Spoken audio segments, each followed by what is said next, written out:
Всім привіт! Трошки будемо веселіше, ніж на першому відео.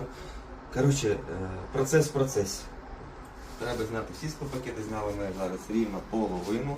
Чого? Покажи, будь ласка, підійди. Тому що от резини її просто немає, вона просто відпадає. Ось так. Ось так вона виглядає. Відповідно що? Відповідно у вас, у клієнтів дме, задуває, холод і все решта беді. Всім гарного дня, гарного відпочинку, а ми працюємо.